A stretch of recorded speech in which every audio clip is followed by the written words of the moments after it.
Flynt Leverett. Good evening. It's a pleasure to kick off tonight's debate. I'm going to start by telling you a couple of things that my colleagues and I are not arguing in our support for tonight's resolution.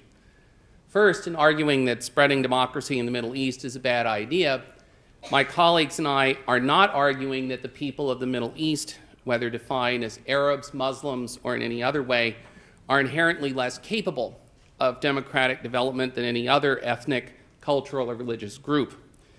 Second, we do not question the desirability of democracy or the benefits of living under a democratic political order. I have the good fortune of being an American citizen solely through the accident of my birth. But my two colleagues tonight came to this country from elsewhere and embraced American citizenship by choice precisely because they are convinced of democracy's desirability. In arguing that spreading democracy in the Middle East is a bad idea, my colleagues and I want to look at tonight's resolution through the prism of American national interests. Of course, U.S. interests in the Middle East are complex and multifaceted, but I'm going to boil down our most important interests in this critical region to three things. First, the free flow of oil from the Persian Gulf. Second, the security and welfare of the State of Israel. And third, keeping the Middle East from providing a platform for further mass casualty terrorist attacks of the sort that we suffered on 9/11.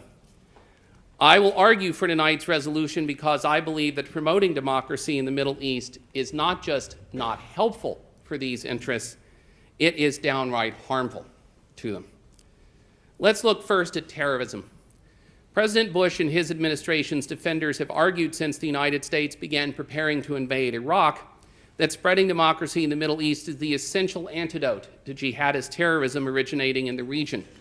But there is literally not a shred of hard evidence supporting that proposition. From Osama bin Laden on down, the claim that jihadist terrorists are products of economic and political marginalization is simply false. The 9/11 hijackers were truly trust fund terrorists from economically and politically advantaged backgrounds. Proponents of democracy promotion in the Middle East also argue that democratization is needed to counteract the distorting effects of madrasa educations on the mindsets of millions of young Arabs and Muslims in the region. But the fact is that al-Qaeda and other internationally active terrorist groups don't recruit from madrasas. Look at it in practical terms.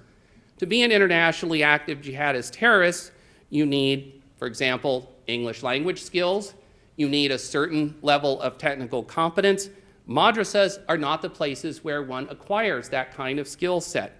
That's why al-Qaeda and other internationally active jihadist terrorist groups recruit primarily among university students and university graduates. Indeed, if you look at the backgrounds of terrorists who have been recruited over the years by al-Qaeda, you find the number one subject that they studied at university was engineering. The number two subject was medicine. Democracy promotion is not going to win the war on terror. In fact, the Bush administration has tacitly acknowledged that promoting democracy is not winning the war on terror. Since 2005, in the annual Patterns of Global Terrorism report, the administration has, as a matter of policy, withheld publishing the aggregate statistics showing the number of significant terrorist incidents around the world each year. They withhold that information, I would suggest, not because the data show that the number of incidents is getting less. It is actually getting greater. Democracy promotion will not help us win the war on terror. Now let's turn to Israel's place in the region. Proponents of democratization in the Middle East often advance what I call the garbage collection model of lowering Palestinian and Arab expectations. This model assumes that Palestinians and their sympathizers in the Arab and Muslim worlds don't really care that much about Palestinians living under occupation, that Palestinian and other Arab leaders use Israel as a convenient way to deflect popular attention from their own performance. I myself heard President Bush argue in this White House Situation Room that a democratically elected Palestinian government would be more focused on collecting garbage and less, quote unquote, hung up on territory and the status of Jerusalem. Well, we tested this theory in the 2006 Palestinian elections, and the result was Hamas's victory in internationally supervised balloting in the West Bank and Gaza. The hard reality is that negotiating peace between Arab states and Israel is not popular in the Middle East.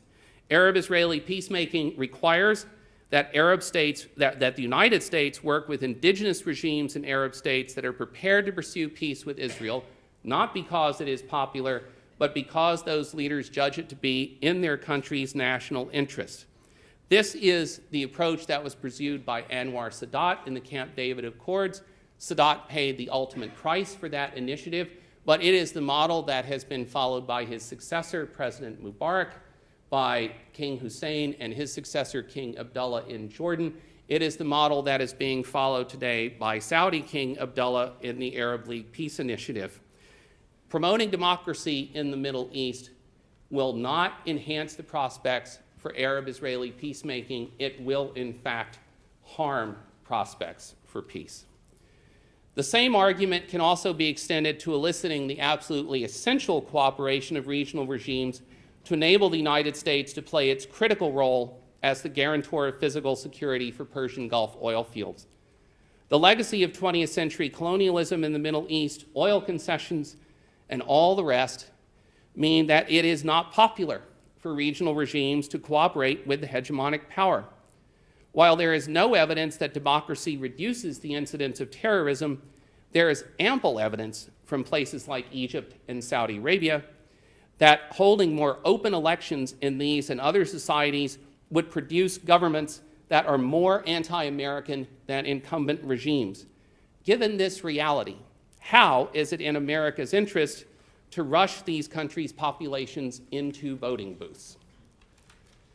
A couple of final points. Advocates of democracy promotion in the Middle East oftentimes argue that by promoting democracy, we are also promoting the spread of liberal values, the emancipation of women, and other things that Americans hold right and dear. And they often suggest that if we are not engaged in promoting this kind of agenda, we really are, to use Mr. Rosenkranz's phrase, cynical supporters of despotic regimes. But if you look at popular attitudes in the Arab and Muslim worlds, these attitudes are not just increasingly anti-American in their orientation toward international issues, they are less reformist on internal issues than many incumbent regimes.